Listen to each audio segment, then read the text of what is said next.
Well, a lot of people are busy asking why Wizkid FC hate other people waking with Wizkid. Not that they hate anybody. Wizkid FC are trying so hard to to see Wizkid happy every time. That's what they want. They just want to see Wizkid winning happy, and they don't want someone who they see as an enemy of Wizkid, who they see as a betrayer, winning alongside. It's just that it's an instinct. That person can win everywhere, anywhere else, but why when that person is trying to use Wizkid to win? That's where their problem. They feel like, you know what, this is wrong. Okay, let's talk about why Adesope is an enemy of Wizkid FC, even though Wizkid and him are very close and Wizkid likes him and Wizkid doesn't even look at maybe what he said. Even when he looks at it, he doesn't say anything about it. The reason is, back, back, back when Wizkid was coming up here, Adesope is one of the first people to interview Wizkid when he went into the UK for his show, and had a good time interviewing it, and people saw it, they loved it.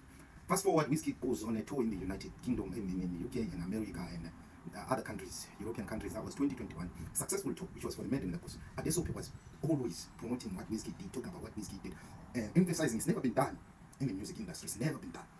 And when others followed the footstep, they did that.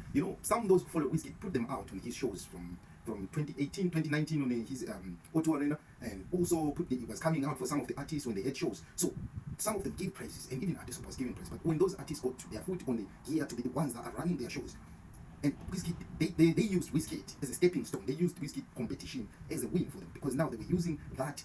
His shows, they were like, he didn't sell out this, he didn't sell out that. We're trying to do this, he's never done this, he's never done that, he's never done, which wasn't wrong. But even he's never done that. When Wizkid was doing it, it was said Wizkid is the first Afrobeats or first African. No one was saying this person has never done that. When these guys were doing it, they would say they are first to do it before Wizkid. Wizkid has never done it. Wizkid has never done it. They never say we are the first what to do this. When they were saying they were first something to do something, and then when they are proved wrong, they run back and fight Wizkid fans, because they were proven lying. They found like Adesope saw Wizkid going down, saw Wizkid going through it a lot in 2023 with his mother's loss. Adesope was one person who interviewed Wizkid when Wizkid was doing a show in a stadium.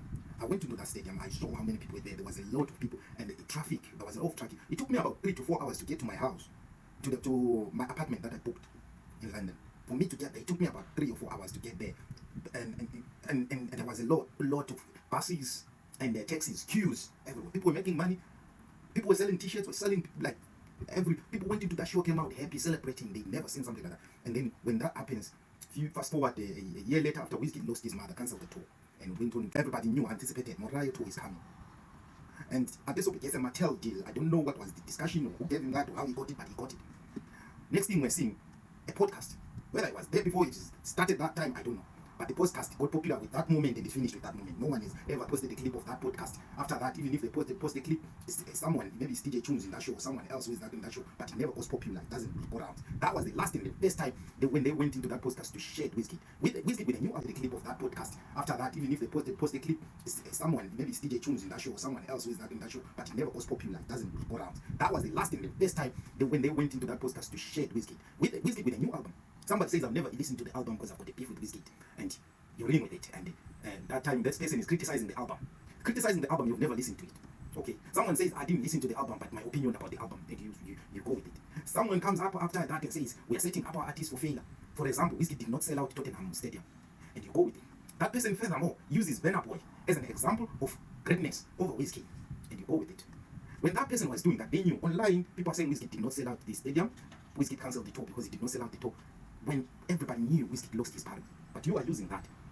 You are thinking about your pocket, your money, your promotions, and everything. You are thinking about tours, the money that you make when these artists are touring. You are not thinking about, okay, what this person went through. Because that time Wizkid is not stopped touring, and maybe he's booking other agencies. Your agency is not even part of it now. You see it as an example to go and speak on his work.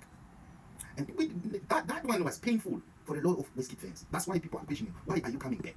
I'll tell you why the person is coming back. Why this time he wants to work with this? Because Wizkid is, since that time he cancelled Mariah tour, he's never even told, he's not even announcing any shows. The shows he announced, it's just one show that they did with the orchestra. That's it. The rest are all festivals.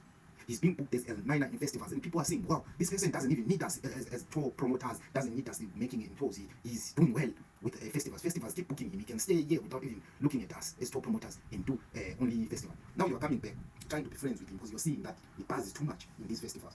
And you want to come back and talk to him so that when he is coming back to tour, either he uses you guys again and you guys make money. You are caring about your pocket. Now you know that he's in a good space. He's no longer mourning now. He's in a good space. He's happy. His kids and everyone, his wife and kids are making him happy. And DJ Tunes spent 2 years and with him dropping hits after hits when you guys thought it's finished. They've been dropping hits and international artists are featuring him. Not your favorite, not the ones that either give you deals or the ones that they've been touring with you when you were clapping hands, the ones that made you do a podcast and speech on Wizkid. Now it's Wizkid. And you know that sooner or later he's gonna, because he's been teasing about doing a tour maybe with his friend. And you see, sooner or later he's gonna announce a tour and you wanna come back and be a friend, be close to Wizkid. That is why Wizkid FC are angry. It's nothing to do with that Wizkid FC work will decide for Wizkid. Wizkid is gonna work with you. I don't care. We don't care. But we just hate betrayal. What was that podcast purpose for? On that day, what was that episode for? What was the reason for that episode? What was the reason for that episode? The episode on its own did not bring any value to Afrobeat. It brought more conflict. Haters of Wizkid celebrating. Where's your top 10 Afrobeat artists right now? Woo! Top 10. Top 10 Afrobeat artists right now. I think if I go from Nigeria, you're not going to be able to avoid the likes of David, Burner, Bremer, Omale, Tiwa, you know, obviously Yemi, Adekunle Gold, Flavor. Flavor. Stop playing. Everybody that listens to Flavor knows. Flavor. Flavor is heavy. Who else am I listening to? Ruga. Ruga is also on my playlist. Kiss Daniel. Yes. I think to me, actually, Kiss Daniel currently is the hottest Afrobeat artist from Nigeria. Currently, he's the most. What was that all about? What was that all about? Yeah, just tell us. What was that all about? You mentioned the top 10 Afrobeat artists without Wizkid. You need to do better, man. Like, you even currently, and this video is part of it is last year when Wizkid was dominating the whole industry. He was the artist of the year last year. There was nothing that you can tell anybody. Wizkid was doing numbers, and he was.